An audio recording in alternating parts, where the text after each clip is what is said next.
Agora, visualizar. Pode começar, Gil. Pessoal, bom dia a todos. Sejam muito bem-vindos à nossa palestra sobre os mistérios do tarot. Na próxima hora, eu e o professor Paulo estaremos com vocês, né, falando sobre tarot, espiritualidade, oráculos e todo esse tipo de conhecimento que é muito importante para os espiritualistas de modo geral, tá bom?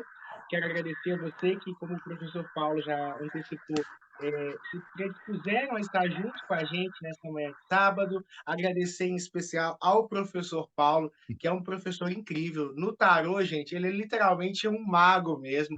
É uma honra poder dividir essa hora com ele aqui, trazer esse conhecimento para vocês. E agradecer o Paulo, agradecer vocês que estão aqui. E espero poder contribuir um pouquinho aí na caminhada espiritual de cada um de vocês, tá bom?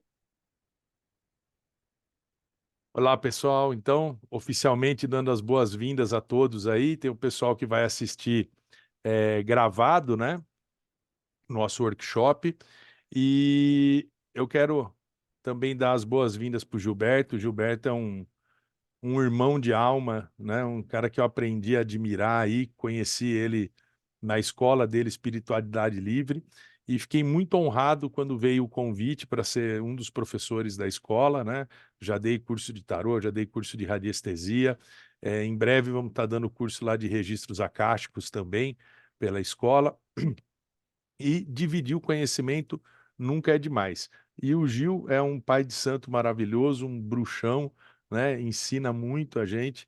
Tenho certeza que aqui tem um monte de alunos e alunas dele que já aprenderam muita coisa com o Gil, com o Marcelo, que é o marido dele.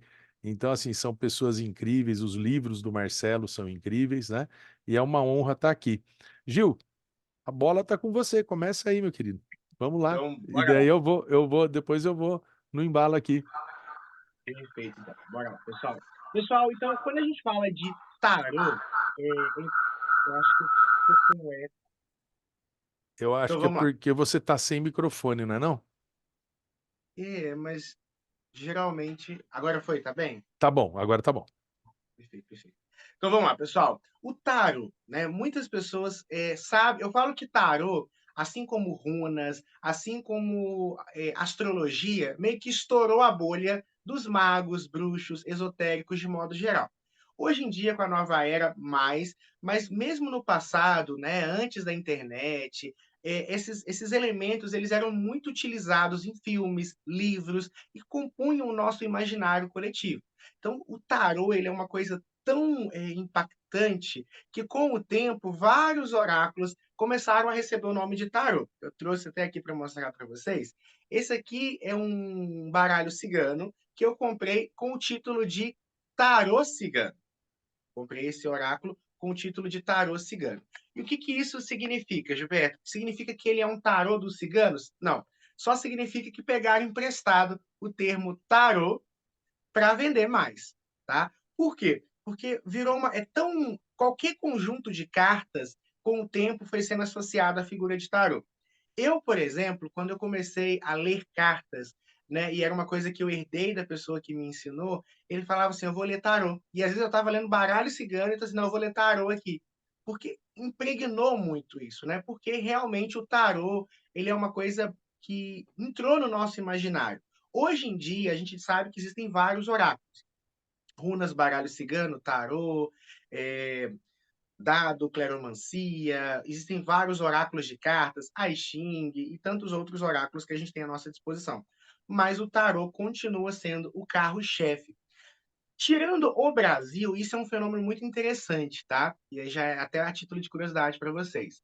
No Brasil, pela questão das religiões de matriz africana, como o Paulo falou, também sou pai de santo, o baralho cigano se popularizou mais. Eu percebo, né? Claro que eu não tenho um estudo sobre isso, mas a grande maioria dos espiritualistas que eu conheço trabalham com o baralho cigano ou buscam mais conhecimento nessa área. No resto do mundo, Estados Unidos, Europa, Ásia, você vai encontrar uma predominância assim gigantesca do tarô. Em filmes, você raramente vai ouvir falar de baralho cigano, mas provavelmente alguns filmes e séries já mostraram o tarô. Então, no Brasil, pela questão das religiões de matriz africana, o baralho cigano ele ganhou um certo protagonismo e ele até teve algumas cartas com seu sentido alterado. Vocês sabiam disso? Quando a gente vai estudar baralho cigano, nós temos duas correntes principais de estudo, né? Existe a escola brasileira e a escola europeia. Perceba que no Brasil o baralho cigano se tornou algo tão intenso que a gente desenvolveu até uma forma de olhar para as cartas, né? Onde, por exemplo, a carta dos peixes, tradicionalmente ligada ao cristianismo, né? Então, lá desde os primeiros cristãos, que você tinha lá o peixe como um símbolo dos cristãos, no Brasil vai ser associada a Iemanjá. Então, enquanto na escola europeia, por exemplo, o baralho cigano ele é muito ligado, a carta dos peixes, à espiritualidade, né, à família, a Cristo, no Brasil ele é vinculado à prosperidade, à abundância. A cruz, que vai ter a conotação de vitória, mas também vai ter a conotação de sofrimento em outra escola. Então, só para a gente perceber que a interpretação também de um oráculo vai ter muito da cultura no qual aquele oráculo foi imerso, tá? Mas eu não estou aqui para falar de tarô, estou aqui para falar de baralho cigano, aliás, eu estou aqui para falar de tarô, mas eu quis te mostrar que o tarô ele é tão importante que ele empresta o nome dele para outros oráculos poderem se promover também. Mas o tarô, tarô é o quê? A gente não sabe exatamente aonde que o tarô surge. A gente tem registros históricos que vão ali a partir do século XIV, XV na Europa com o tarô. Mas quando a gente vai estudar o tarô, a gente acha tanta informação e tanta coisa contida nessas 22 cartas dos arcanos maiores e as mais de 50 dos menores, que assim, quando a gente começa a mexer, é igual uma casca de cebola. Você vai mexendo, vai mexendo, vai mexendo e acha coisas maiores. Por exemplo, algumas pessoas dizem que o tarô ele teve uma origem lá no Egito. E olha, percebo que isso há mais de 2, 3 mil anos atrás surgiu lá no Egito, onde as escolas iniciáticas egípcias, né, porque no passado os templos egípcios, eles eram escolas iniciáticas de conhecimento esotérico. Então, existe, por exemplo, se você pega um livro de mitologia egípcia, por exemplo, lá, o mito de Ísis, Osíris e Horus, aquele mito, que é o que chegou para nós hoje em dia, é só a história que era contada para os não iniciados. Para quem estava dentro dos templos, né, eles tinham toda uma filosofia, um conhecimento oculto ali dentro. E esse conhecimento oculto, ele foi conectado. Algumas pessoas, né, associam que esse conhecimento ele foi compactado em 22 cartas ou 22 arcanos. E aí o que, que acontece? Você vai, pega esse conhecimento e mais tarde ele vai chegar para o grande público.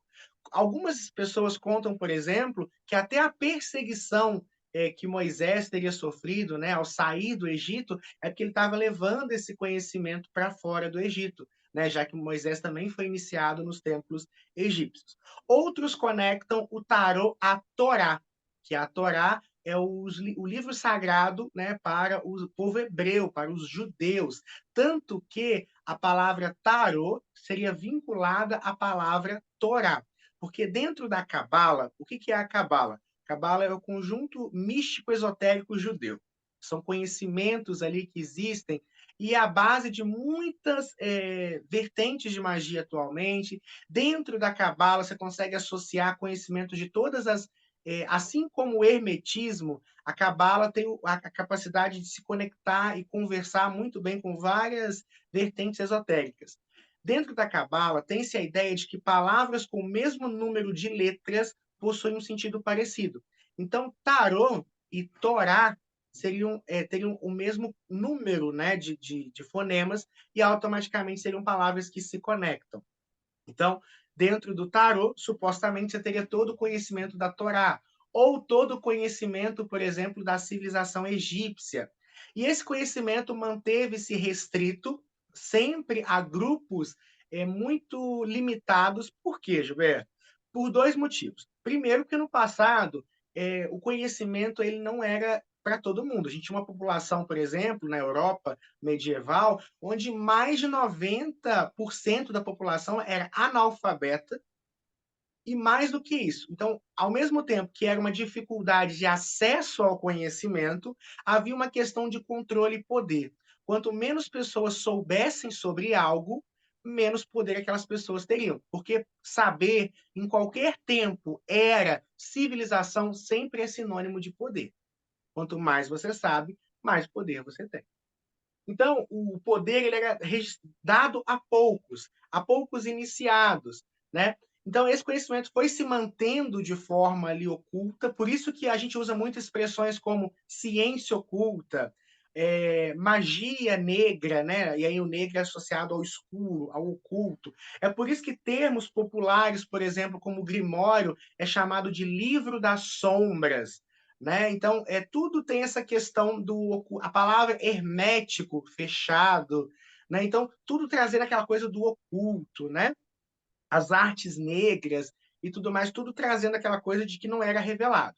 Isso foi se mantendo durante séculos, milênios, só que chega um momento onde o conhecimento ele meio que explode, né? Ele vem, não adianta. Você pega uma bola, tenta manter ela debaixo da água, uma hora seu braço vai cansar, ela vai vir com tudo para a superfície.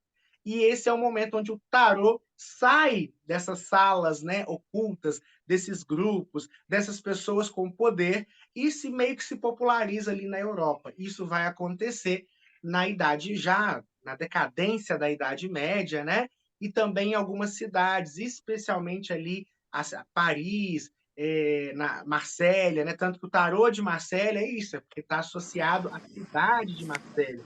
O tarô de Marsella é esse tradicional que vocês encontram, né? Que inclusive é um tarô que, para quem quer estudar tarô, eu super recomendo, tá? Ele não é, talvez ele não seja tão intuitivo para leitura. Depois a gente vai mostrar para vocês o de Rider-Waite, que é muito bom para quem quer trabalhar mais a parte de leitura. Mas para a parte de estudo, o tradicional ele é muito importante, né? E aí o que, que acontece? Vai chegando ali, ainda quem tinha dinheiro, porque lembrando que a tipografia ainda não era uma coisa tão popular, livros não existiam, era muito caro você contratar um artista, perdão, para fazer uma, as gravuras eram pintadas à mão, então ainda pertencia só a famílias de elite, a grupos endinheirados, mas pelo menos já era uma coisa que já tinha-se registros. Se você vai a um museu da Europa, você consegue encontrar afrescos de tarôs de 500 anos, 300 anos, 400 anos. Então, mas o conhecimento ele é muito mais antigo do que isso. Essa parte que eu contei para vocês, associando a Torá, associando ao Egito, isso não tem uma comprovação. Tem indícios para nós que mostram essa associação. Há exemplo da carta 2, que é a carta da sacerdotisa, né? Ou a papisa. Vou mostrar aqui na tela para vocês. A carta 2, ela remonta exatamente à figura, né, da deusa egípcia Ísis, tá? Os seus cornos na cabeça. Deixa eu pegar essa daqui, que nesse baralho é melhor para a gente ver.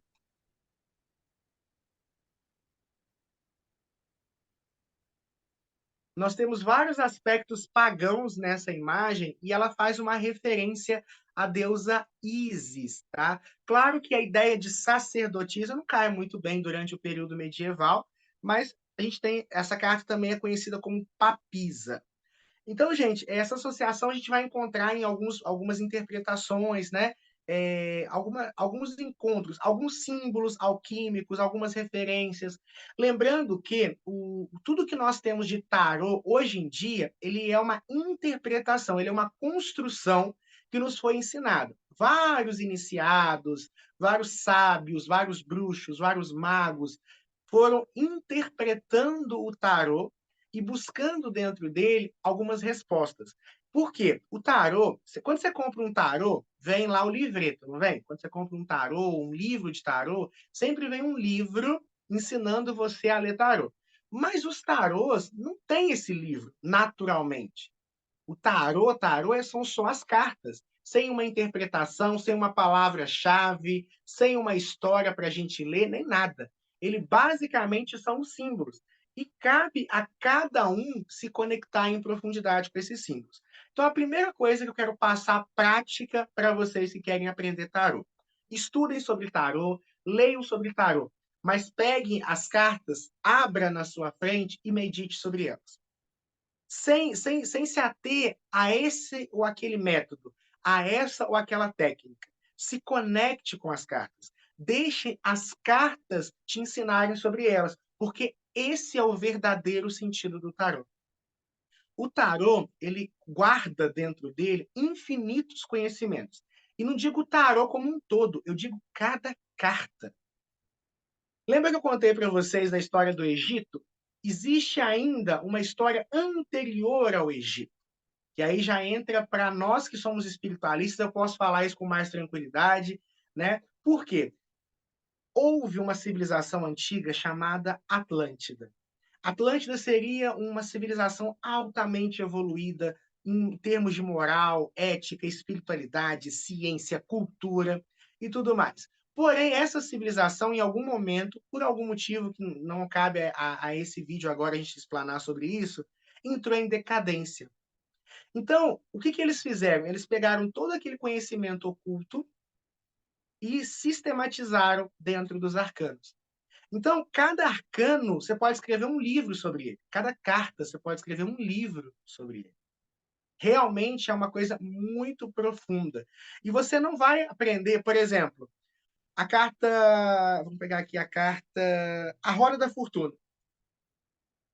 A Roda da Fortuna não é só sorte, ou azar, ou mudanças, ou transformações, ou altos e baixos da vida. Também. Essas são palavras-chave associadas. Mas existem tantos outros aspectos ocultos, escondidos aqui dentro. Aqui dentro você encontra o caduceu de Hermes. Aqui dentro você encontra, né, a esfinge, trazendo os mistérios da vida. Aqui de um lado você tem um deus de ascensão e outro de queda. Tem tanta coisa que a gente pode associar aqui à espiritualidade que vai te ensinar sobre a vida. A Roda da Fortuna, ela nos ensina praticamente como é que é a vida da gente, quais são os processos da nossa vida, né? Então é muito importante vocês olharem o tarô, claro, né? Estudando o tarô, praticando com o tarô, mas entendendo que ele é muito profundo, entendendo que é importante você se conectar com ele. Esse exercício é um que eu fiz quando eu comecei a ler cartas há quase 10 anos atrás, onde eu peguei todas as cartas, coloquei e ia meditando sobre elas. Fazia isso em conjunto e fazia individual. Então, por exemplo, todos os dias eu pegava uma carta, eu escolhia uma carta. Então vamos lá. Começando pela carta do mago. Pegava a primeira carta do mago. Aquele dia eu carregava aquela carta comigo e sempre que eu tinha um tempinho livre, eu ia lá. E nessa época eu fazia faculdade, eu trabalhava, então assim, eu não tinha muito tempo. Mas o tempo que eu tinha, eu estava lá. O que essa carta quer me dizer? Lia sobre ela e tentava achar naquela carta aquele significado. E ia fazendo isso com todas as cartas. É a melhor forma de você aprender tarot.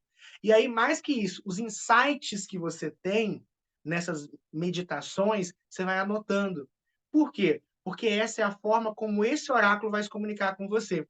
Tem muita gente que me procura, assim, faz algum curso de oráculo nosso aqui. Nós temos vários cursos. Tarô das bruxas, tarô dos guardiões, runas, baralho cigano. Nós temos vários cursos de oráculos aqui. Tem gente que faz todo o curso, mas na hora de ler cartas trava. Aí acha, é porque eu não tenho dom, é porque, não sei. A pessoa fala, não sei, eu não consigo, eu sei o que significa, mas eu não consigo ler. Porque essas pessoas, elas ficam presas a palavras-chave, elas ficam presas a um método específico e elas não se conectam com o baralho. E mais que isso, elas não permitem que o baralho a ensine a jogar. Literalmente, quem te ensina, gente, a fazer magia são as coisas, é a própria vida. Então, se eu quero aprender tarô, quem vai me ensinar a ler cartas? O tarô. Eu posso pegar dos mestres, né, o que eles têm a me oferecer. Isso é muito legal. Eu faço vários cursos, leio muitos livros, estudo pra caramba, mas a prática me ensina. Então é importante vocês entenderem isso, porque essa é a alma do tarô. Eu não estou dizendo isso para vocês que é uma coisa que eu criei. Não, não fui eu que criei.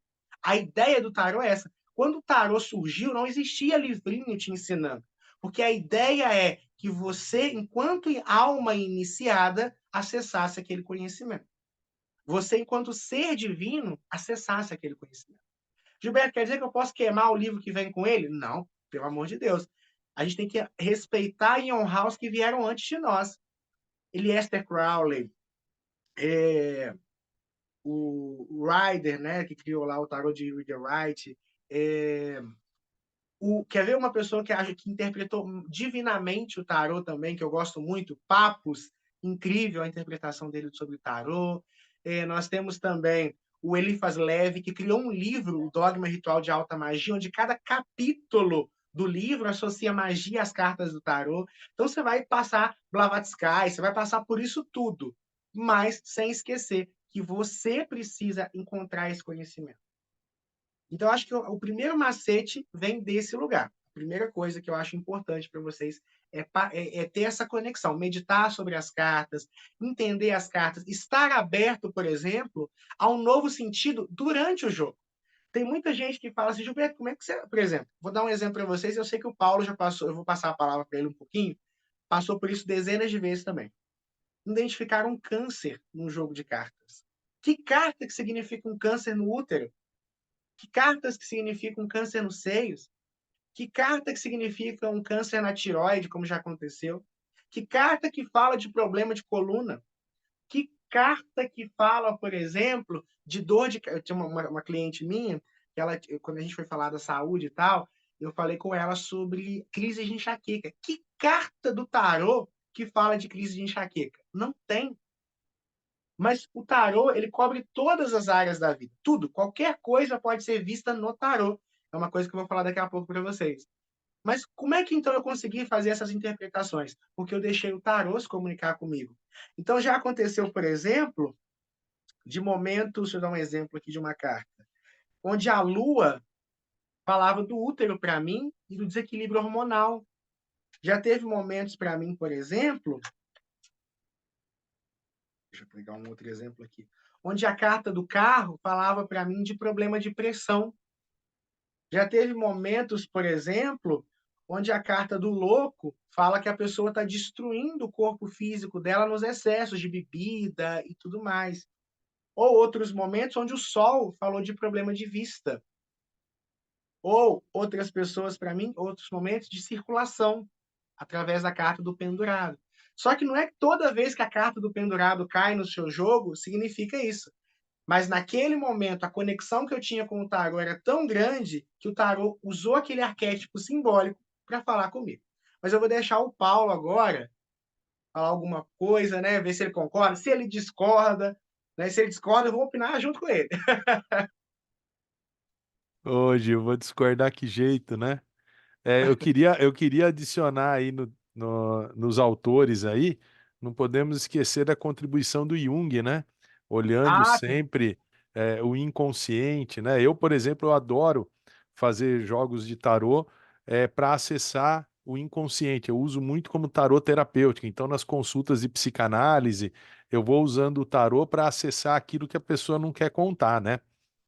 E aí, Gil, eu preparei uma apresentaçãozinha aqui, né? Deixa eu ver se eu consigo compartilhar a tela para ver aqui. Vamos lá. Espera aí. Vamos ver aqui. Isso é mania de professor, né? Como eu dou muito treinamento na empresa, aí eu acabei criando isso daqui. Deixa eu pôr vocês para cá. Vamos lá. Espera aí, tá subindo aqui as páginas. Opa.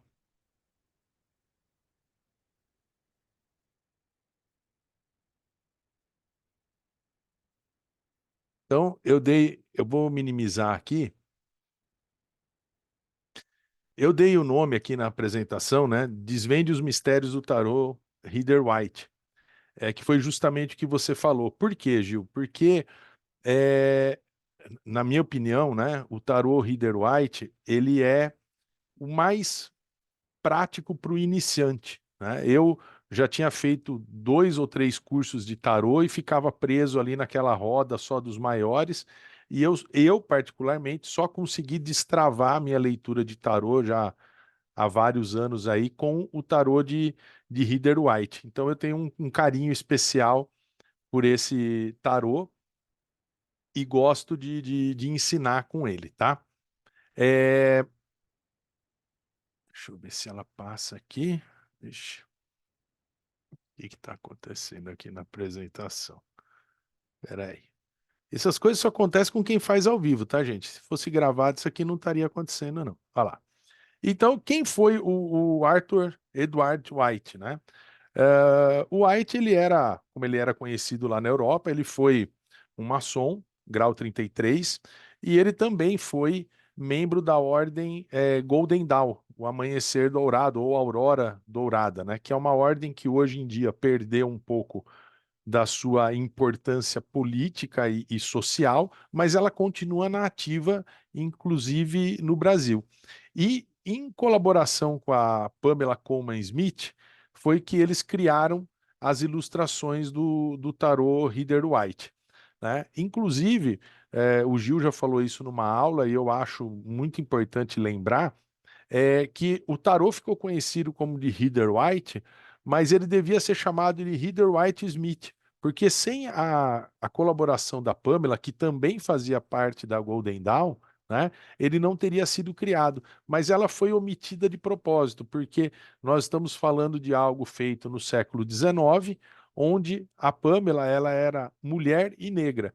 E daí vocês já viram que entrou em ação ali toda a questão do patriarcado, do machismo, e não deixou ela ficar tão famosa quanto o White.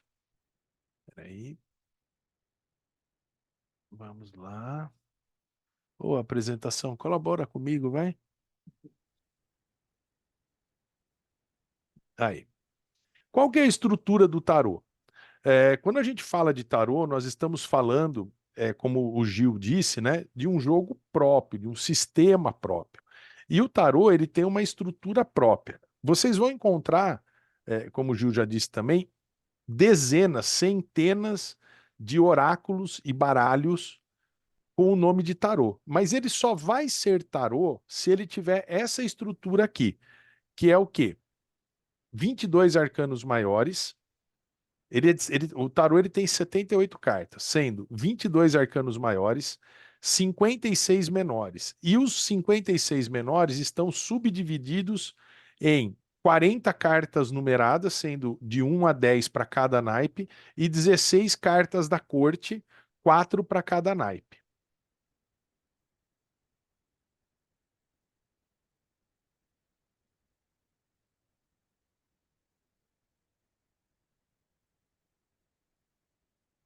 Vamos lá, apresentaçãozinha. Muda aí, por favor.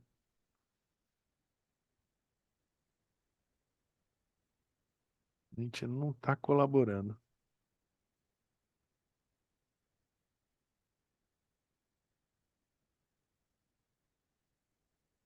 O simbolismo das cartas, né?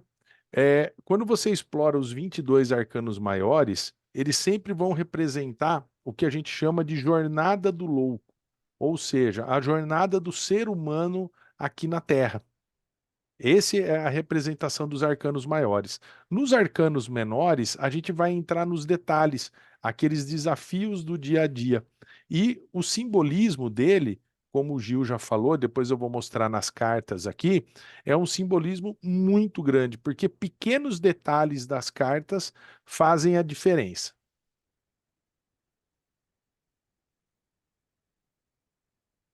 O tarô também, ele é dividido em 4 naipes, né? Que sejam copas, paus, espadas e ouros. E esses naipes, eles têm a representação de todos os elementos, os 4 elementos, ou seja, o naipe de copas representa o elemento água, que representa as emoções humanas. O naipe de paus representa o elemento fogo, que representa a nossa alma. O naipe de espadas representa o elemento ar, que representa a nossa mente. E o naipe de ouros representa o elemento terra, que representa o mundo físico e o nosso corpo físico. E a gente tem algumas cartas específicas, né? Eu selecionei 4 aqui para dar uma pinceladinha no significado dessas cartas, né? Peguei 4 arcanos maiores. Então, primeiro, o mago, que é um símbolo de poder, de vontade de manifestação. Ou seja, nessa carta nós temos os 4 elementos e ele está trazendo do céu para a terra, ou do cosmos para a terra, o conhecimento. Significa também que ele tem todas as ferramentas para mudar uma situação.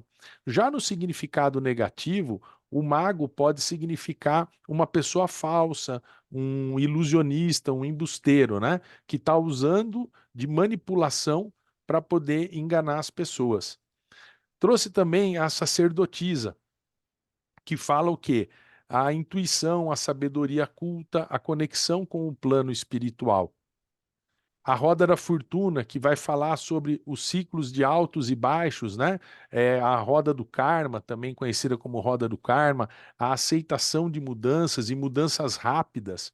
E a torre, que tem um simbolismo, né? Muitas vezes a pessoa associa a torre somente como algo negativo, mas ela está falando ali de uma transformação radical, de uma destruição de tudo que existia antes daquela forma para poder começar a construir algo novo.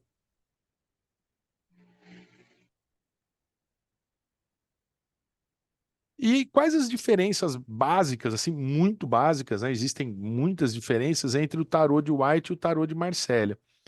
No tarô, no caso dos arcanos maiores, quando a gente pega o tarô de White, as cartas elas são mais coloridas, elas têm mais detalhes, né? Existe uma conexão muito grande com o inconsciente.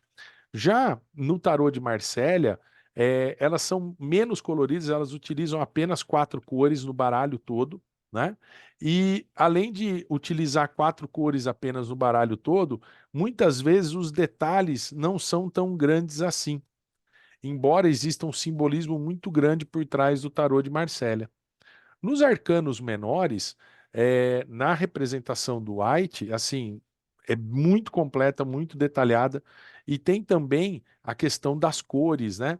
E no de Marsella, quando a gente fala principalmente das cartas numeradas, não tem, assim, nenhuma dica na carta, por isso que eu digo que o de White é sempre melhor para o iniciante, não tem nenhuma dica na carta da sua representação, do seu simbolismo, né? Você vai apenas aumentando, por exemplo, na carta de espadas, você vai apenas aumentando a quantidade para poder indicar qual carta, qual número de carta é aquela lá. Quando a gente fala das cartas da corte, as diferenças básicas, né? Às vezes existe até uma diferença na orientação para onde o personagem está olhando. E isso também faz a diferença na interpretação das cartas, além, é claro, dos detalhes de edificações, árvores, nuvens, né? A cor do céu, etc. E eu já falei da diferença nas cartas numeradas. Muita gente também fala sobre a diferença de tarô e oráculos. E muitos autores criaram tarôs autorais, como o Gil já disse, né? O tarô das bruxas, o tarô dos orixás, que tem somente 22 arcanos, né? O tarô dos orixás não tem os arcanos menores, tem o tarô dos gatos brancos, tem o tarô dos boêmios, tem o tarô dos Illuminatis, o tarô maçônico, tem o tarô do amor. Então, assim, não falta inspiração. Porém, a imensa maioria desses tarôs autorais, né, ou dos tarôs temáticos, é, eles são inspirados no Rider-Waite. E o Rider-Waite ele tem também uma diferença básica que divide autores no mundo inteiro, né? Que é a inversão da numeração das cartas da força e da justiça que foi feita pelo White. E quando você pega o livro autoral, né, que o White escreveu sobre o seu tarô, ele dá uma explicação muito boa. Ele fala assim: eu inverti as cartas por uma questão pessoal minha, de acordo com aquilo que eu acredito, e é assim que vai ser. Então ele não explica. E daí fica um monte de gente se matando, né? Querendo ter razão ali, discutindo sobre o que, por quê, por questões de numerologia, questões maçônicas, questões da Golden Dawn. E, na verdade, na hora que ele vai explicar, ele fala assim: eu mudei porque eu quis, né, por uma questão pessoal minha, e ninguém tem nada a ver com isso. Quem quiser que aceite, né? E o pessoal criando teorias e teorias aí em cima do porquê dessa mudança. O Paulo. Oi, Gil. E eu vou falar, eu discordo dessa mudança dele. Eu sei Quando eu disso. tô, Eu sei quando eu disso. tô usando o tarô de Rider-Waite, eu realmente, essa parte, assim, eu respeito que o sistema é aquele, então eu não vou trocar a ordem das cartas, porque eu acho que se o oráculo se mostrou daquela forma, né, a Sim. gente vai trabalhar. Mas como bruxo, para mim, depois da carta 7 tem que vir a carta da justiça. Depois do carro, da escolha, do movimento, tem que vir a contrapartida do universo. Então, a Uhum. carta da justiça é eu agir no 7, o universo vem e equilibra no 8.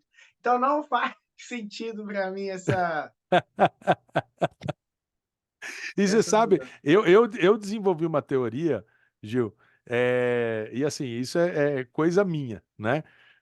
Eu desenvolvi uma teoria que ele colocou a carta da justiça como número 11 por causa das duas colunas, né, Boaz e Jaquim, que tinha no Templo de Salomão, onde se fazia a justiça.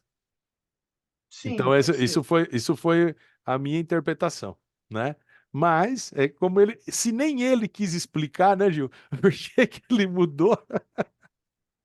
É muito E, pessoal, engraçado isso. vocês que estão assistindo, né, a nossa palestra, só para vocês saberem, a gente está dando essa ênfase no Reader Write, e como a proposta, né, realmente trazer uma praticidade para vocês conhecerem o tarô, ele literalmente é o melhor tarô. É, você põe a tela para mim rapidinho, Põe, peraí. só para mostrar uma coisa. Põe lá. Eu trouxe um exemplo aqui, não é o tarô de Rider-Waite, mas só para vocês verem o quanto um oráculo, quando as cores ajudam bastante. Isso aqui é o tarô dos orixás, a versão da Mônica Bonfilho. As cores ajudam bastante na interpretação de um oráculo. Por quê? Como a leitura oracular acontece no nosso subconsciente, cores, de modo geral, são mais despertam memórias ancestrais. São Por exemplo, arquetípicas, né? quando você, por exemplo, por que o vermelho te deixa excitado no sentido sexual e também no sentido de estar em alerta? Porque ele desperta a memória ancestral do sangue. Toda vez que o sangue estava no ambiente, era um sinal de risco, né? Então, o vermelho ele já desperta isso na gente. O tarô tradicional, que é esse mais antigo que a gente tem, existem cores nele, mas são cores mais apagadas, não vibra tanto quanto o tarô de Rider-Waite-Smith. Então, e aí a Pamela e o Waite, eles fizeram o quê? Eles criaram um oráculo, né, vamos dizer assim, onde você tem, primeiro, os arcanos menores, que eram só símbolos, assim, sem uma profundidade simbólica. Se você não tivesse uma visão simbólica bem desenvolvida, se você não estudasse a numerologia e os naipes, você não ia conseguir interpretar. Então, eles facilitaram a interpretação dos arcanos menores, dando ali um sentido a cada um deles. Então, você pega lá a carta 8 de ouros, 10 de copas, que inclusive 10 de copas é maravilhoso, é minha carta favorita dos arcanos menores. O que acontece? Quando você pega, você consegue ver ali o significado. E eles mudaram a forma da gente ler tarô hoje em dia. Se popularizou muito por eles, porque facilitou muito o trabalho para a gente. E as cartas do Rider-Waite é muito intensa, vermelho, azul e amarelo é muito predominante. Deixa eu mostrar Então, aqui, quando Gil, você ó. Aqui, ó, do mostra para a Rider gente, White, ó. Essa aqui tem que ser vou separar aqui, ó. Eu peguei dois valetes aqui, só enquanto você está falando, eu só vou mudar a tela aqui para o pessoal ver, ó, a diferença entre uma e outra, ó. Percebam, gente, olha a cor, né, no de weight e no Esse é de tradicional é Waite diferente. e esse é de Marcélia. Exato, exato. Olha, você vê, então, assim, quando você bate no segundo, né, no de weight aqui, você percebe, você vê com mais clareza. Aqui, ainda, como é uma figura de corte, ainda é mais fácil, mas quando você pega, por exemplo, as demais cartas, você vê o mago, por exemplo, você vê uma diferença grande entre um e outro. Ó, você quer ver a carta de arcano maior, Gil, enquanto você fala? Aqui, ó. Ó, antes disso, A Ariana Manzoni, que é uma baita irmã minha aqui, Gil, e taróloga também, e bruxa também, igual nós, tá? Ela escreveu aqui, ó. E também a justiça, como 11, demonstra a divisão dos arcanos maiores, que são 22, entre material e espiritual. Perfeito. Justiça entre a ação e a consequência. Como se a justiça fosse neutra em relação à divisão dos arcanos maiores. Aí, Faz sentido também, faz sentido também. ó, aqui O eremita o eremita. Olha a diferença entre é mais bonito. o de Rider White e o de Marsella, né? E aqui eu tenho ainda, que eu peguei, Gil, para mostrar, pelo que você estava falando, ó, a, olha aqui, na parte das cartas numeradas, né? Aqui, ó. O As, que é o 1, né? Então eu peguei esse daqui, ó. Esse aqui é um 5 de espadas no de Marcelle. Tudo isso aqui que vocês estão vendo tem significação aqui, tá? Você pega o livro do Joronsky, detalha pra caramba isso, né? E aqui, ó, o As, ou 1 de paus, tem toda uma representação nessa carta. As diferenças entre o de Marcella e o de White, né? Pode Então, continuar, Gil, pessoal, você estava falando. né? Então, assim, as cores, né, elas ajudam bastante. Eu, por exemplo, como oraculista, como professor, eu tenho reparado muito isso. Os oráculos que têm essa predominância de cores, símbolos, né, mais destacados, facilitam muito no processo de interpretação, até para quem está começando. Por isso que quem não joga tarô ou tem dificuldade, que eu sei que muitos querem fazer essa palestra para destravar essas dificuldades. Primeira dica que eu, Paulo, aqui a gente dá e a gente concorda em número, gênero e grau. Tarô de Rider-Waite-Smith para quem está começando. E até não é só para quem está começando, não, tá, gente? Para quem quer estudar e praticar é o melhor.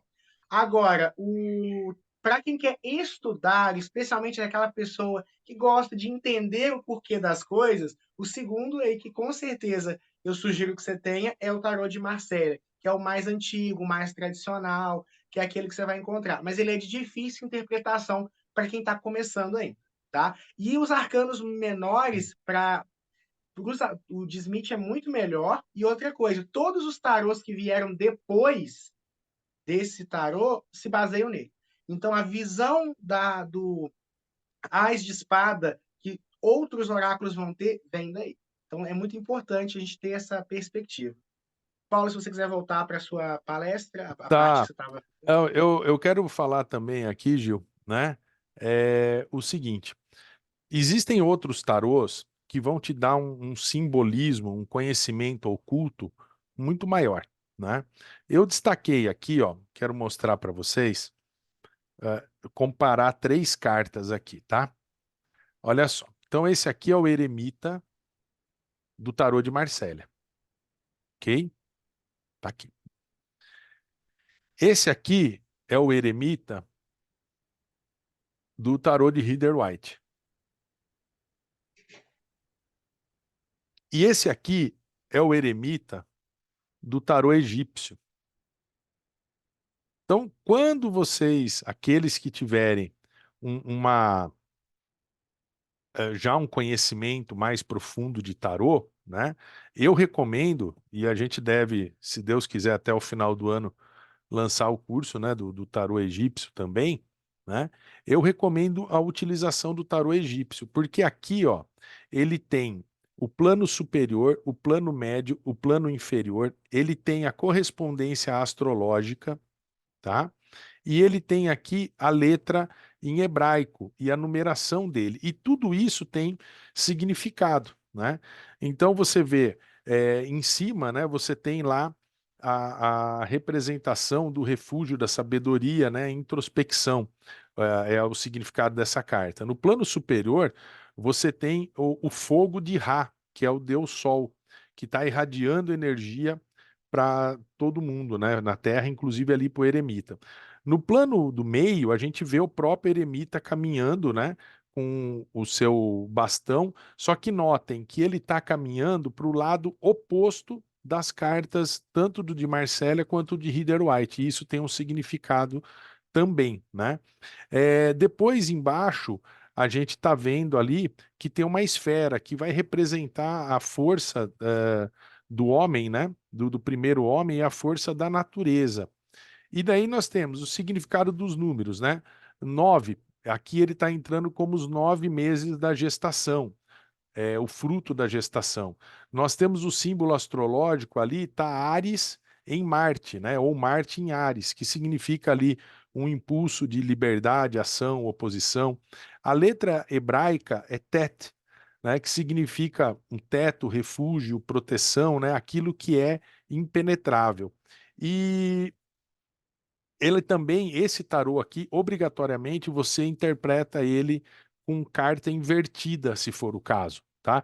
Nos outros tarôs, isso é uma opção de quem está jogando. Mas, no geral, né? Aqui ele é quem ilumina o seu mundo interior e irradia luz para os outros, né? O gênio protetor, a capacidade intelectual, um homem que nos guia, né? E no invertido significa um falso mestre, um falso profeta, alguém autoritário, neurótico, né? Cheio de doenças, decadência, enfim. Então, são significados que também é um tarô, também tem a estrutura de 78 cartas. E muito parecido com esse, né, Gil? Nós temos o tarô de Crowley, né?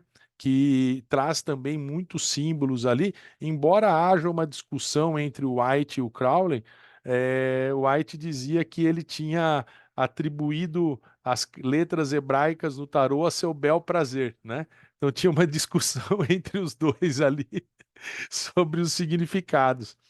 E eu trouxe dois aqui também, Gil. Aqui aquele do seu curso, né? Do tarô dos orixás. Trouxe aqui, né, o meu Xangô. E trouxe também é, uma amostra de oráculo. Para quem não viu ainda, né? Tem o oráculo das mensagens das cartas ciganas, né? Aqui. E tem o oráculo dos registros akáshicos. E um outro tipo de tarô, que esse é tarô, tem a mesma estrutura, mas é o tarô dos arcanjos, né? Que é um tarô português, e ele tem o significado embaixo das cartas e a atribuição do seu arcanjo. Por exemplo, aqui a imperatriz, ela sempre mostra uma prosperidade, né? Normalmente ela é retratada grávida, tudo. E aqui está a imagem do arcanjo Gabriel, que, se não me falha a memória das aulas de catecismo, foi quem anunciou a Maria que ela estava grávida de Jesus, né? Exato. É isso. Ô Paulo, Oi. aproveitei enquanto você estava aí, eu também peguei 3 cartas aqui para pegar um aspecto legal da aula, se você puder projetar para mim. Pessoal, o Paulo ele pegou, mostrou para vocês algumas variantes, né, em 3 tarôs da carta 9, o Eremita. Eu peguei mais 3 aqui, também a carta 9, para mostrar essa variedade que vocês vão encontrar. Esse daqui é o Eremita no tarô das bruxas. Esse daqui é o Eremita numa versão do tarô dos orixás. Esse aqui é o orixá Osai. E esse daqui é o Eremita no tarô dos santos. Esse é Santo Antão. E por que eu quis trazer esse destaque aqui para vocês? Uma coisa muito importante no tarô, na parte oracular, em qualquer oráculo que vocês forem desenvolver, é o que nós chamamos de arquétipo. E eu sei que para alguns talvez esse assunto já seja batido, porque já está imerso nesse meio há mais tempo, mas não tem como a gente falar de tarô sem falar de arquétipo. O que é arquétipo, Gilberto? Arquétipo vem de 2 palavras gregas, arqueos e tipo, que significa algo como ideia ancestral, ideia original, ideia antiga. É uma imagem que está no nosso inconsciente e vou dar um exemplo para você de um arquétipo que não está no tarô, mas que é um arquétipo, só para vocês entenderem inicialmente o que é o conceito de arquétipo. Vamos falar de mãe. Mãe, todo mundo sabe o que é mãe. Independente da sua relação com a mãe, no nosso imaginário, né, na nossa mente, já vem ali a figura da mãe. Se existisse no tarô a carta mãe, e aí você está analisando um relacionamento. Então lá, a Joana veio para falar do relacionamento dela com o Pedro. E aí caiu essa carta que a gente criou aqui agora de mãe. E aí, o comportamento da Joana para com o Pedro é um comportamento de mãe. Como é que isso se transmite na prática? Ela é super protetora, ela passa a mão na cabeça dele, ela não trata ele como esposo ou namorado, ela trata ele como uma mãe, sempre resolvendo ali os processos dela. Automaticamente ele está no lugar do filho, de imaturidade, de infantilidade, de irresponsabilidade. O amor dela, assim como dentro do arquétipo da mãe, o amor é incondicional. Então, esse exemplo que eu criei aqui, só para mostrar para vocês o que que é um arquétipo. Por quê? Por exemplo, a carta 9 que a gente viu é a carta do eremita. O arquétipo do eremita. O que que é o eremita? É aquela pessoa que vive isolada, que mora no deserto, que mora sozinho, que geralmente tem uma vida muito difícil, porque tem que caçar para comer, tem que buscar água, às vezes quilômetros de distância. É uma pessoa que fica buscando se iluminar e dar um sentido para a própria vida. Então, assim, resumir bem sucintamente. Então, por exemplo, Osai, na cultura iorubá, é um orixá que mora sozinho na floresta. Então, ele é um eremita e lá ele aprendeu os mistérios das ervas. Então, lá ele se espiritualizou. Agora, por exemplo, se eu estou analisando uma relação, independente do oráculo que eu estou utilizando, do tarô que eu estou utilizando, aparece lá, minha vida amorosa, e aí aparece o eremita. Sua vida amorosa é muito triste, você está sozinho, você está infeliz, você está frustrado. A água, de modo geral, ele tem aquele aspecto de sentimento. Como ele mora no deserto, é escasso a água. Então, é escasso os sentimentos daquilo ali. É uma pessoa, o que ela precisa fazer com aquela situação? Aprender.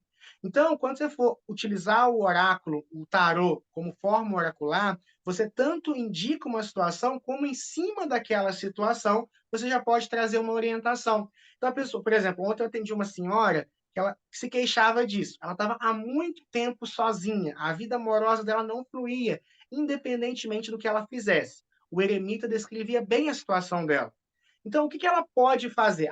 Então, o eremita ele descreve a situação, mas ele também mostra o que você precisa fazer para lidar com aquela situação, com aquele momento. Que a vida ela é didática.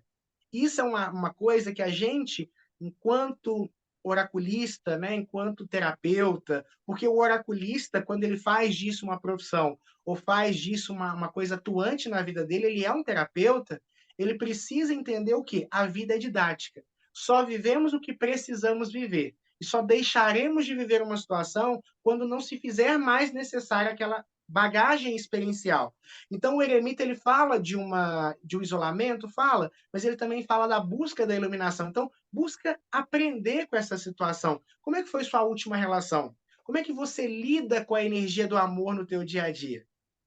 Então, isso vale para qualquer arcano que você for encontrar. Então, por exemplo, a carta 4, o imperador, traz para nós a opulência, mas traz para nós o cabeça dura.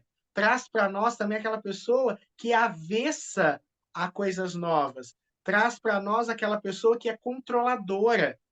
Então, o imperador é ótimo quando trata de prosperidade, mas geralmente numa relação humana, onde a dinâmica é outra, ele já não é uma carta tão positiva, porque está tendo controle, imposição, talvez, quiçá, um relacionamento abusivo.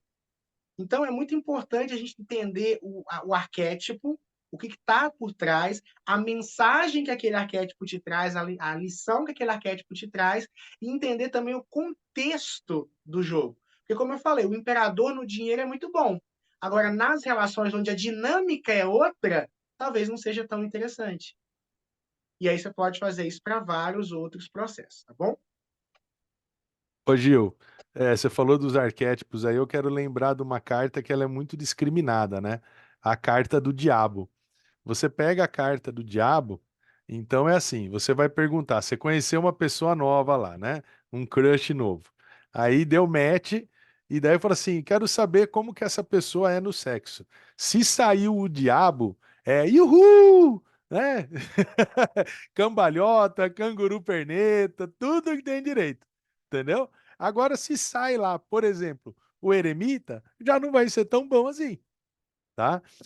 Para dinheiro, dinheiro rápido, a carta do diabo também é maravilhosa. Agora, quando você fala de comportamento humano, a carta do diabo indica vícios, vícios destrutivos, por exemplo, drogas, sexo sem controle, bebidas, né? Então, é sempre é muito rico o simbolismo do tarô quando a gente vai fazer esse tipo de interpretação. E a gente tem que olhar, se for uma tiragem que ela tem uma posição pré-definida das cartas, nós temos que olhar onde essa carta caiu, qual a pergunta que foi feita, que cartas estão circundando ela, a que vem antes, a que vem depois, né? Para você poder entender o simbolismo das cartas. Não adianta ficar preso num simbolismo engessado, naquele simbolismo curtinho, que, como o Gil disse, vem no livreto que acompanha as cartas, né, Gil? Verdade. E aí, Paulo, você falou uma coisa que eu acho legal. Tem um meme que eu adoro, que é o seguinte: a pessoa pergunta assim pro tarólogo, né? Como é que o fim de semana dele ele ficou quieto em casa? Aí caiu a carta do diabo. Ah, ficou muito quieto. Ah, ficou. Criou, É engraçado, pode falar. não, criou inclusive teia de aranha entre ele e o sofá, né? De tão quieto que Assim, ele ficou. o que que acontece? E aí tocou num ponto muito legal, o arcano 15 do diabo, pelo próprio nome, o diabo, né, assusta bastante. Porque a gente tem que entender que nós temos todo tipo de público que está assistindo a nossa palestra e todo tipo de gente que em algum momento vai entrar em contato com o tarô. E normalmente nós que nascemos aqui no Ocidente, nós que temos essa bagagem judaico-cristã, a cultura nossa, a figura do diabo, ela é uma figura muito negativa. O nome, a imagem, tudo isso é muito negativo. Só que a gente tem que entender o diabo enquanto arquétipo também, né, gente? E aí, entender o contexto, o diabo para a bruxaria, ele tem uma outra visão, o diabo para o ocultismo, ele tem uma outra visão, né? Tem a visão negativa? Tem. Isso é uma coisa muito legal também, porque o tarô, ele está associado a vários conhecimentos. Eu realmente acredito nessa filosofia de que o tarô ele pegou todo o conhecimento de uma civilização e ocultou ali dentro. Por quê? Porque realmente ali dentro você encontra referências bíblicas. Por exemplo, quando a gente pega ali a torre, você tem a referência, por exemplo, à Torre de Babel. Você tem referência ao arquétipo em si da torre. Então, quando você vai olhar para uma. E outra coisa muito legal, o Paulo falou de Jung. Jung ele trata do inconsciente coletivo, ele trata da visão simbólica das coisas, e existem os símbolos particulares, existem os símbolos coletivos, né? De toda a humanidade. Quando você vai jogar tarô, isso também é um ponto legal, ou qualquer outro oráculo, existe, por exemplo, o simbolismo, que é um simbolismo coletivo daquela carta, mas talvez você, na sua vivência, desenvolva um simbolismo distinto. Aquele oráculo, para você, ele vai ter um significado diferente. Por que que pitaco em jogo do outro não é uma coisa boa? Não é uma coisa que eu faço e não é uma coisa que eu recomendo que se faça. Porque, por exemplo, vamos supor, o Paulo jogou as cartas. O Paulo ele tem uma conexão com o tarô dele, ele atribui um dado significado àquele jogo. Ele estava dentro da energia do cliente. Aí ele me manda a foto lá da tiragem que ele fez. Eu não estava dentro daquele campo, daquela vibração, daquela energia, então eu não tenho os insights que um jogo te dá, porque não é só dispor as cartas. Você se conecta com as cartas e com o seu cliente ou com a pessoa que você está jogando cartas. Já não vivi isso. Então, 50% já não vai. E segundo, aquele tarô não é meu. Eu tive uma cliente há muito tempo atrás, por exemplo, dentro do baralho cigano, que ela tinha uma visão muito positiva da carta do urso, que tradicionalmente, para quem joga o baralho cigano, não é uma carta muito legal. Mas para ela, sim. Então, o urso vinha, em dados momentos, positivo para ela. Se eu pegasse essa leitura sem ter essa prévia dela, eu já ia interpretar no caminho oposto. Mas por que que para ela funciona? Por que que quando o urso sai para ela é algo bom e, de modo geral, quando sai para mim não é tão bom? Porque o símbolo individual dela pesou. Então, o diabo, quando você vai interpretar ele na carta 15, ele tem essa abordagem bíblica, judaico-cristã, que é onde o Paulo falou das drogas, da magia negra. Às vezes essa carta também pode falar de magia negra, mas ele também vai falar, por exemplo, de uma pessoa descolada, que não aceita padrões. Ele pode ser um conselho para você. Tem muita gente que às vezes vive uma vida muito certinha, muito regrada, Muito e talvez o imperador, muito imperador. sim, e aí essa carta vem e fala, ó, se joga, se lança. Por exemplo, se a pessoa está apaixonada por alguém, mas tem medo de se machucar. E às vezes o tarô te dá esse conselho, vai, se joga, vive, entendeu? Vive essa loucura, vive essa situação aí. Então, assim, a gente tem que ter essa visão que o tarô ele trabalha tanto símbolos universais quanto pessoais, e dentro dos símbolos universais ele pode falar também de N coisas ali dentro. Por exemplo, a carta da torre pode falar da Torre de Babel. Quer ver um simbolismo que eu atribuo muito à torre? Os meus alunos acabaram pegando também, mas não é uma coisa que você vai encontrar em muitas literaturas. Eu, muitas vezes, quando a torre aparece num jogo de relacionamento, às vezes pode ser separação, né? Dependendo do jogo. Por exemplo, se cai no templo de Afrodite no meio. Mas muitas vezes a torre, para mim, quando eu sinto essa conexão, ela significa falta de entendimento dos dois. Como se os dois não conseguissem conversar, se conectar. Porque lá na Torre de Babel, o castigo de Deus não foi isso? Cada um falar uma língua? Eu transpus esse simbolismo para a relação. Então, às vezes, é aquele momento onde as duas pessoas elas não se conectam, elas não se entendem. Por isso vem o atrito. Porque se a gente conseguisse entender o outro, a gente não brigava. Então, assim, aí ao mesmo tempo tem essa questão. Às vezes, a torre, para mim, ela assume lá a figura da torre da Rapunzel, onde você está preso dentro de uma torre, você está se isolado. Então, muita gente, por exemplo, está com depressão, muita gente está com isolamento, né? Então, a torre traz essa questão. Em outros momentos, a torre é só uma torre que você está construindo pouco a pouco. Então, às vezes, ela fala para mim de um processo de construção. Então, é muito importante você ter uma maleabilidade de interpretação para isso. E eu sempre falo de um tripé, que o Paulo já falou aqui hoje também. A sua intuição, para mim, é muito importante, mas também não adianta só se embasar nela. Segundo, o método que você está utilizando. E terceiro, a combinação. Porque dependendo, por exemplo, se for um jogo, uma carta negativa, né, ou mais negativa, num monte de cartas positivas, atenua aquele negativo ou até muda. Ou o contrário, uma carta positiva rodeada de cartas negativas pode não ser tão bom como pode ser o oposto daquilo ali. E também, né, Gil, a gente tem que se ater a. Tem uma amiga minha que ela fala assim: quem joga tarô com intuição erra, né? Porque tarô é técnica. E eu discordo dela. Porque muitas vezes a gente cria o simbolismo. Você sabe que você tocou no assunto aí da carta do urso no baralho cigano. Dependendo do contexto, para mim, significa que a pessoa vai ter que fazer muita força para atingir aquele objetivo, né? Que ela vai ter que fazer muita força. E uma outra curiosidade, você sabia que a carta da força no tarô significa que a pessoa está tendo que fazer muita força para dar um comprimido para um gato? Com certeza. Porque quem tem gato sabe a Quem dificuldade, tem né? gato sabe o quanto é difícil dar um comprimido pro gato. Você vê que ela Só não tem tá um erro tentando aí, só tem um fechar a erro. boca, ela tá Só abrindo. tem um, só tem um erro, Paulo. Ninguém consegue ficar com aquela expressão tranquila Não, tentando dar remédio pro gato. Você estressa com ele, você fala, o que que tem esse bicho, gente? Aí depois passa. é verdade, é bem isso, né? Mas, ó, pessoal, eu quero compartilhar uma coisa com vocês, vocês não vão achar em lugar nenhum, né? Eu fiz, para quem me conhece, sabe que eu trabalho com registros acásticos já há muitos anos, né? Dou aula de registros acásticos. E registros acásticos a gente abre os registros daquelas coisas que existem, né? E no outro curso que eu dei aqui na escola do Gil de Tarô, eu pedi uma canalização para os mestres, né? Sobre a origem verdadeira do tarô. E o que me foi passado foi que na antiga Atlântida, o tarô ele era ensinado para as crianças na escola. Por causa já do sistema educacional avançado deles, ele já era ensinado na escola.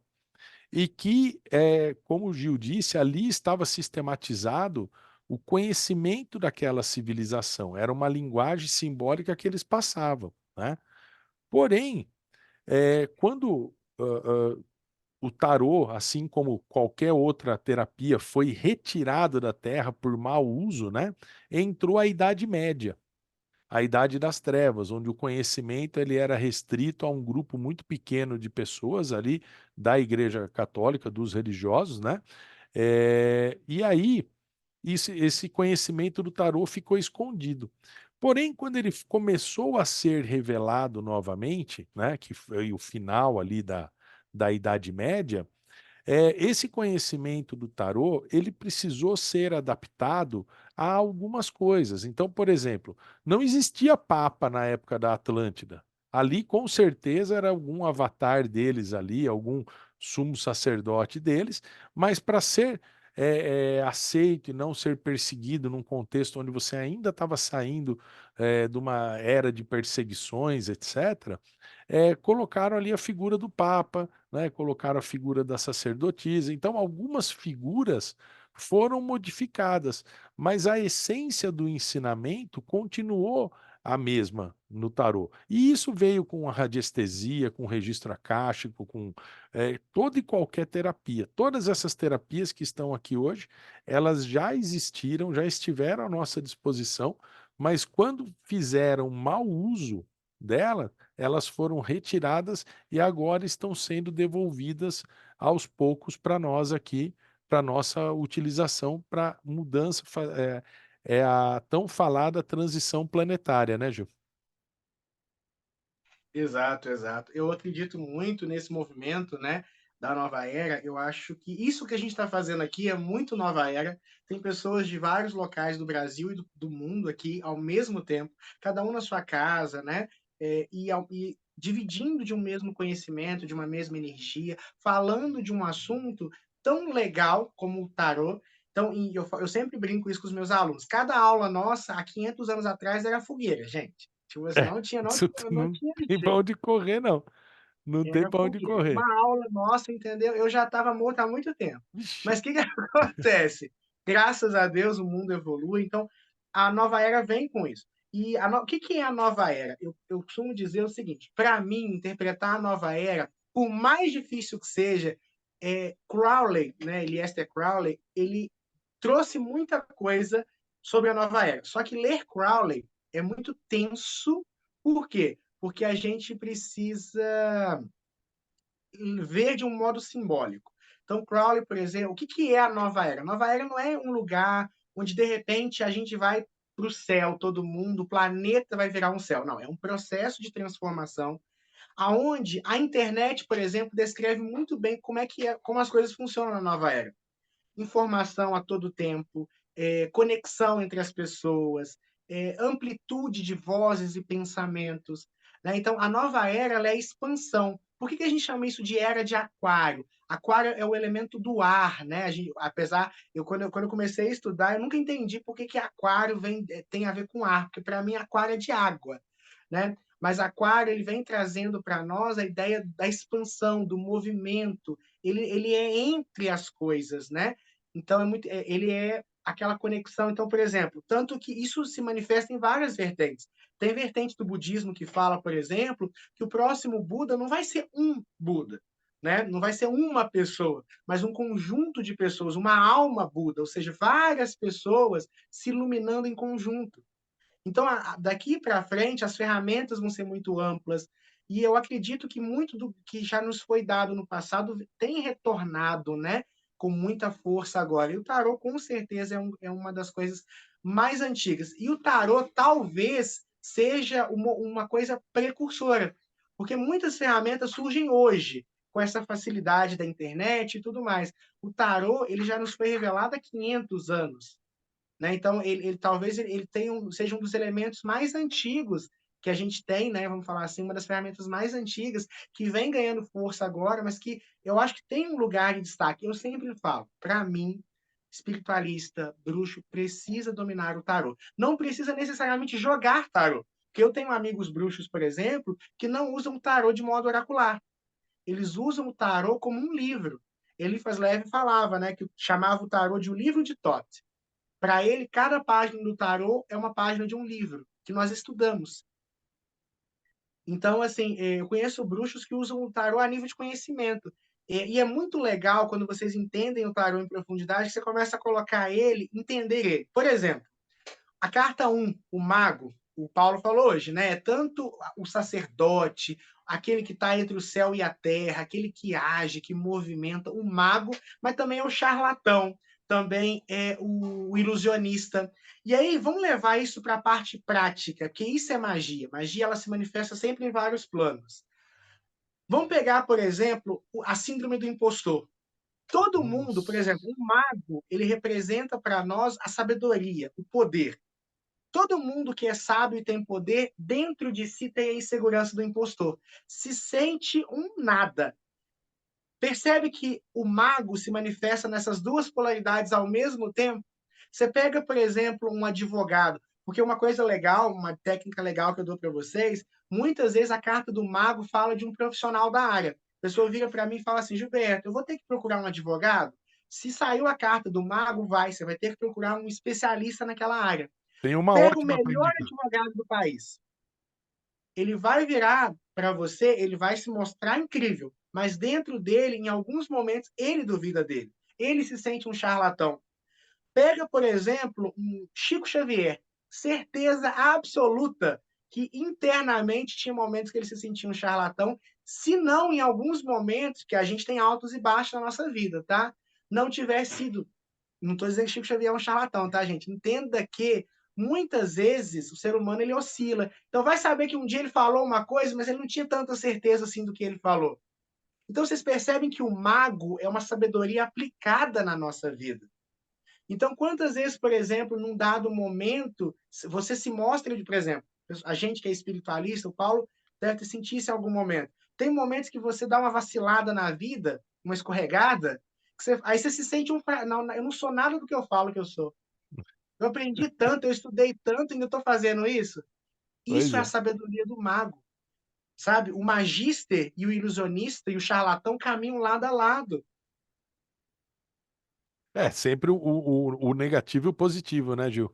Exato. Que tem E é em isso que eu cada um. quero que os nossos alunos entendam, que o tarô é uma sabedoria. Por exemplo, pega ali a carta dos enamorados, ele é a razão e a emoção, você dividido entre a razão e a emoção. Ao mesmo tempo, são as escolhas, as possibilidades. Ao mesmo tempo, é tanta coisa que acontece na nossa vida, e depois, quando você toma uma decisão, você é o carro, sabe? Você tá... Então, assim, o tarô, gente, ele é uma fonte infinita de sabedoria. Exatamente, Gil. E tem um livro que chama, inclusive, 78 Graus de Sabedoria, né? Que tem esse livro que que ele fala sobre cada carta como um grau de sabedoria. É Tem um maravilhoso. livro. Continua aí, Paulo. Eu vou procurar um livro aqui na biblioteca só para apresentar para os nossos alunos. Eu acho que vai ser bem legal. Tá. E depois, se eu tiver em PDF, eu até mando ele. Aqui, pessoal, Tá. só para dar mais uma continuidade aqui para vocês, eu quero mostrar um tarô temático, né? Esse tarô aqui, eu adoro ele, ganhei de uma aluna minha. É, esse tarô, ele é o tarô dos gatos brancos. Então ele segue o simbolismo do Rider-Waite e todos os personagens são gatos brancos. É lindo demais, né? Sem contar a qualidade desse tarô aqui, porque esse daqui é uma edição italiana, então as cartas assim escorregam na mão, que é uma delícia. Mas é a coisa mais linda esse tarô aqui dos gatos brancos, né? E olha o fundo do deck dele, que coisa linda. Aqui. Para quem ama gato, né? É o que tem. E tem um que chama o tarô dos gatos. Bom, enquanto o Gil procura lá o livro, eu quero mostrar aqui, compartilhar a tela com vocês, tá? Nós estamos caminhando já para o final da nossa apresentação e eu falei para vocês, né? Estava falando a diferença entre o tarô e os oráculos, que existe a criação dos tarôs autorais, né? Como eu mostrei para você aqui, e dos oráculos que a gente acaba encontrando por aí, muitos com o nome de tarô. E os métodos de leitura do tarô, né? Para que serve? Então, ele serve para fazer consulta, para obter alguns insights, algumas questões específicas, adivinhação, que muita gente procura, né? Aí tem aquela pergunta assim: ai, eu saí com aquele boy magia faz 6 meses, transei com ele na primeira noite e ele nunca mais me ligou, ele vai me procurar? Né? Então, daí a gente pega delicadamente o tarô, né, coloca na caixinha e taca na cabeça do consulente, né, que tá usando o tarô para te perguntar isso, porque, meu, né, tem algumas coisas que são fora de propósito. O Gil falou de um meme, eu lembrei de um meme que tem, assim, uma oraculista, né, uma taróloga, uma roupa bem antiga ali, França, do século XIX ali, iniciozinho do século XX, e a consulente. E daí o pessoal colocou um balãozinho, né, de fala assim em cima dela. Aí a oraculista está falando assim: o tarô está dizendo que o problema no seu casamento é causado por você que é muito chata, né? Aí a consulente fala assim: embaralha essa porra de novo. Então tem muita gente que não aceita os conselhos que o tarô dá. O autoconhecimento. Então, o tarô é um oráculo que você pode usar para você mesmo, para autoconhecimento, para meditação em cada arcano, pegar a representação dele e para se conectar com a espiritualidade, tá? E as considerações que a gente tem que fazer na leitura do tarô, né? A abordagem intuitiva, o contexto pessoal, né? Que foi o que o Gil falou, que a gente não dá palpite e nem pede palpite na leitura de cada um, e uma interpretação mais flexível de acordo com as camadas de significação de cada carta.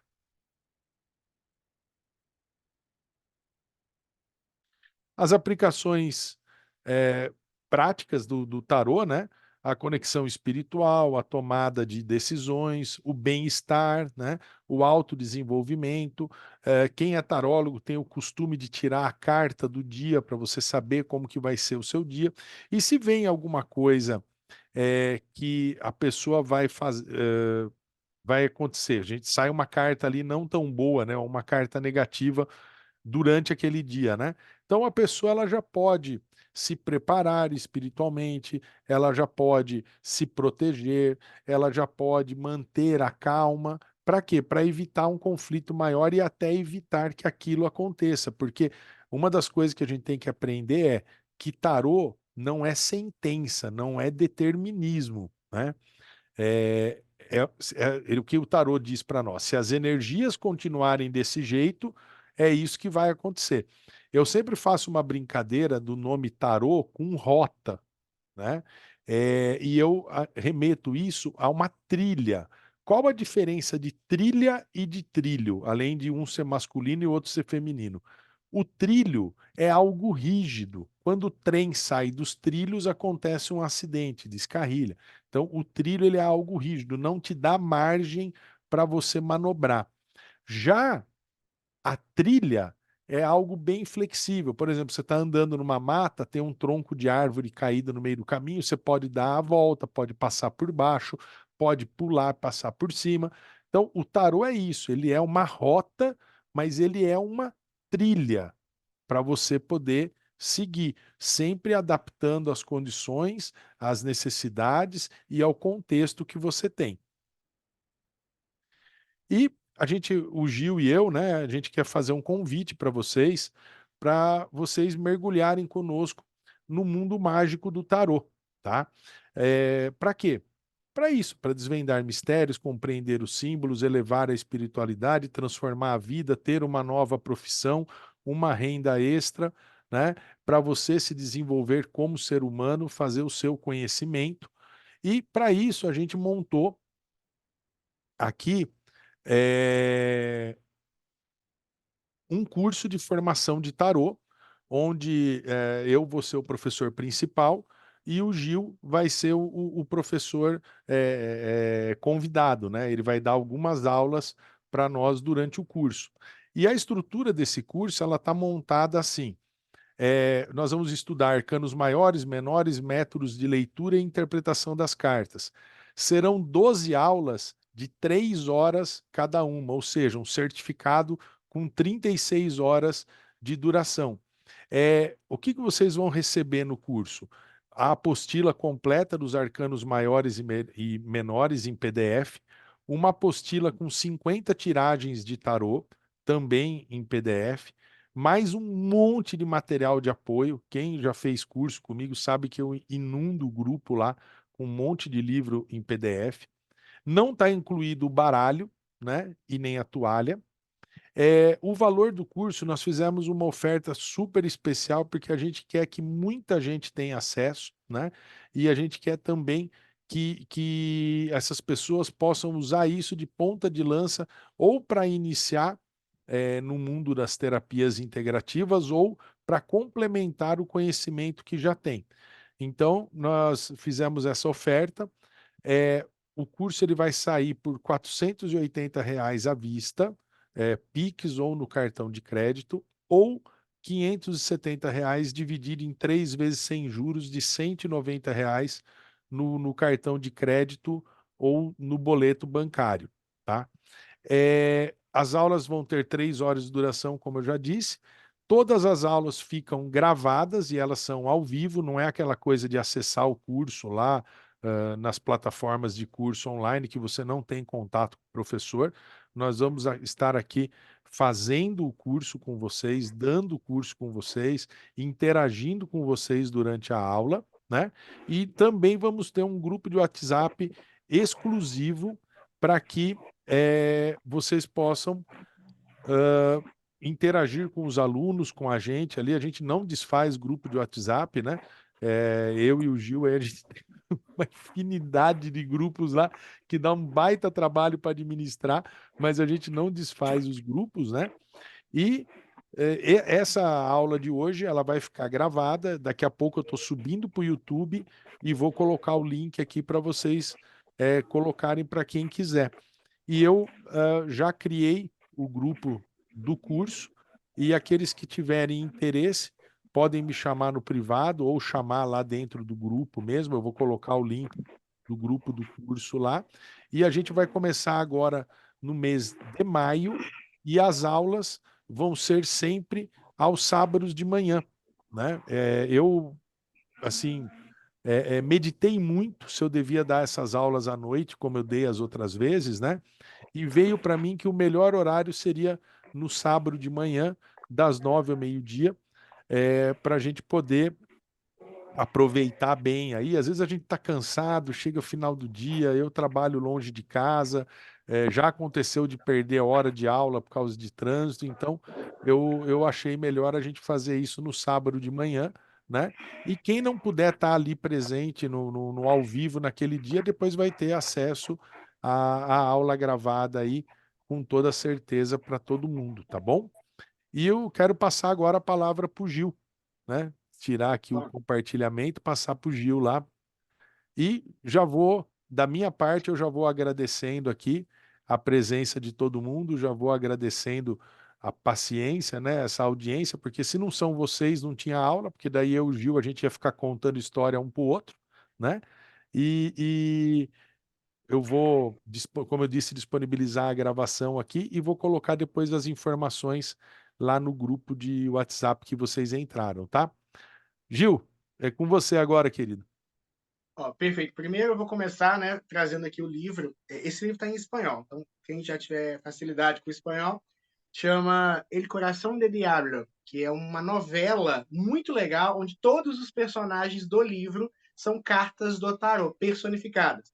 Então existe o personagem o imperador, existe o personagem a imperatriz, e é uma história muito legal.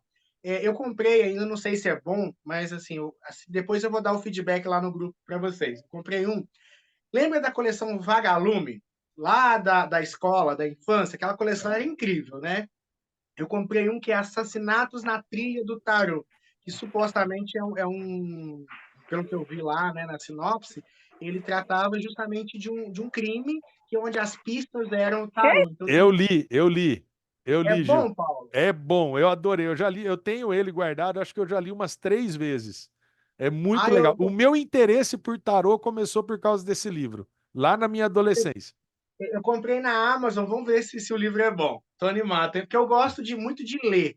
E eu gosto da coisa do artista, né? Da gente pegar os símbolos ali, que eu acho que os arquétipos do tarô são assim muito ricos e transformar isso em história, até uma coisa que eu pretendo fazer no futuro é escrever um livro romanceado também, mais ou menos nessa pegada. Por isso que eu gostei muito da proposta.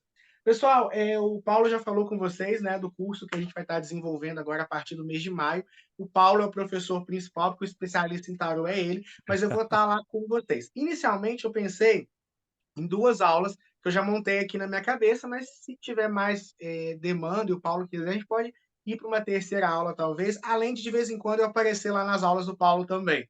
Especialmente se for sábado de manhã, para mim é mais tranquilo, porque eu Sábado dou de aula à manhã. noite praticamente todos os dias. E Então, eu se for atendo todos os dias. então, assim, eu dou aula segunda, terça e quinta.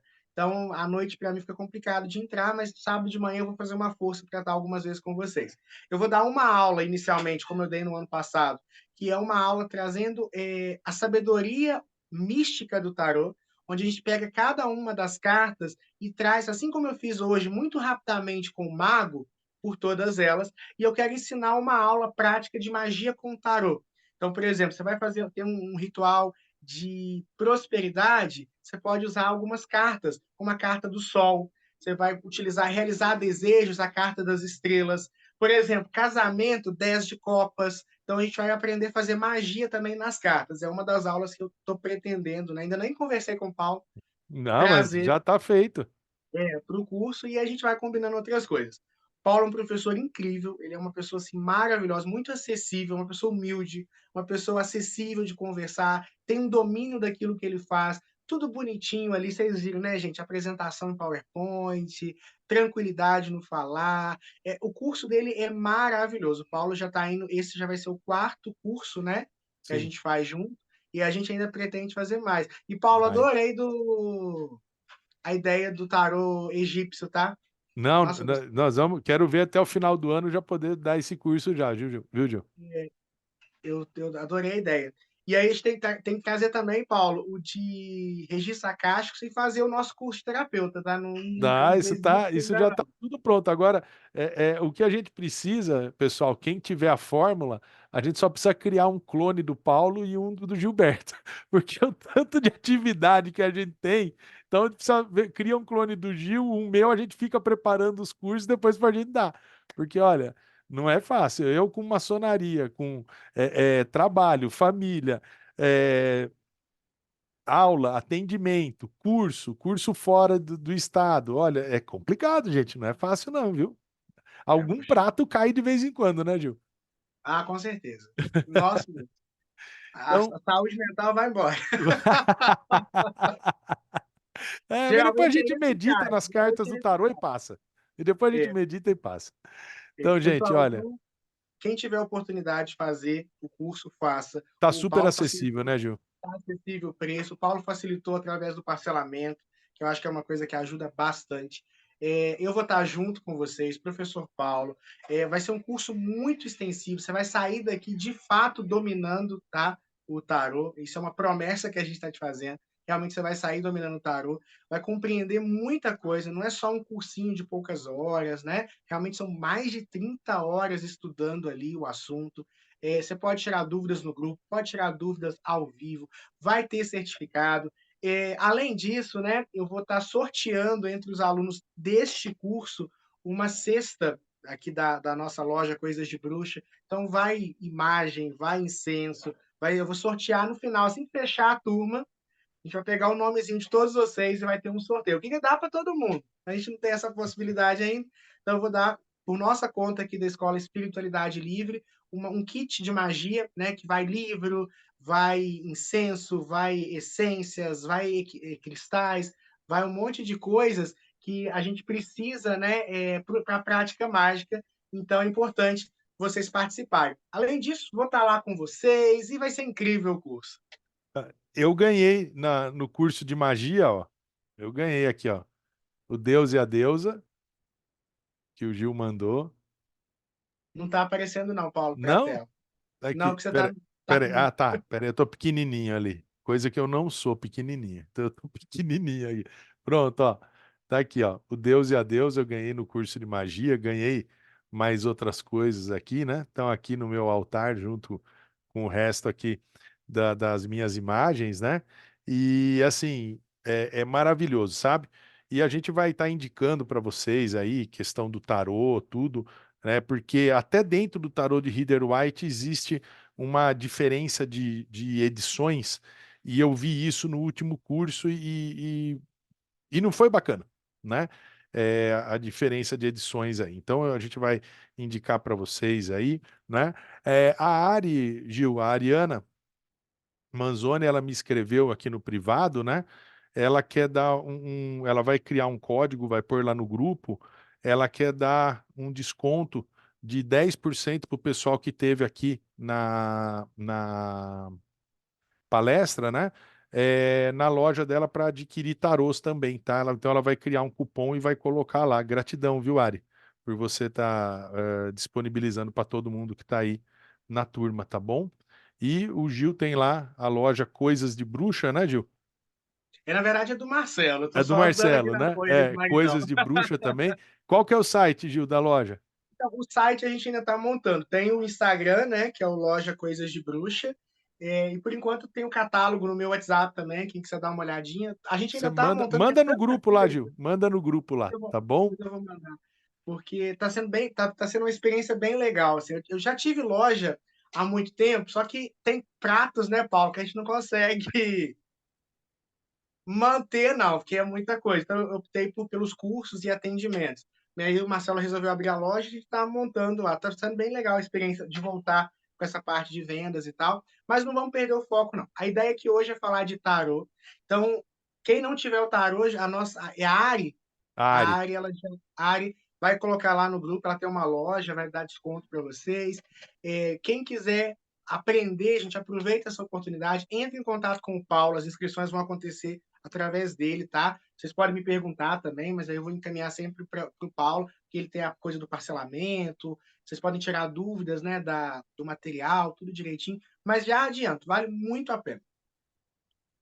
isso. muito a pena. E ó, eu vou. Um dos livros que eu vou mandar pro pessoal, Gil, durante o curso é esse aqui, ó, do Claudinei Prieto.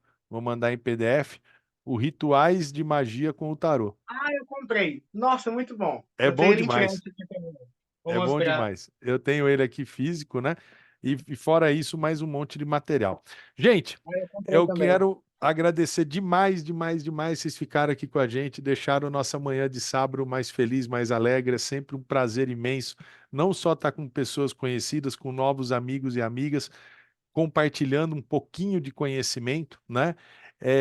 Quero agradecer demais a presença aí de todo mundo, dos meus irmãos de maçonaria que estão aqui, né? O Adenil, o Robson, minha cunhada, né? Que o marido dela é meu irmão de maçonaria também, a Nilza, minhas alunas que estão aqui, né? As colegas de curso, a Rosete, que foi minha aluna, a Thelma, as colegas de curso aqui, a Luísa, a Carla, Margarete, tanta gente conhecida, o Zé Roberto Cassai, também meu irmão de maçonaria que está aqui, o Gil, que sempre dá essa oportunidade, é um cara extremamente generoso, sempre dá essa oportunidade para a gente estar aqui conversando, trocando ideias, expondo conhecimento e, por que não, aprendendo com vocês também, tá bom? Gil, um beijo, querido. Beijo pro Marcelo, para todo mundo aí, viu? Abração, Paulo. Gratidão pelo carinho, gratidão pelo ensinamento que o senhor trouxe, que a gente sempre aprende, né? Hoje, você já abriu a palestra com um aprendizado para mim, né? Você falou uma frase que eu gostei muito.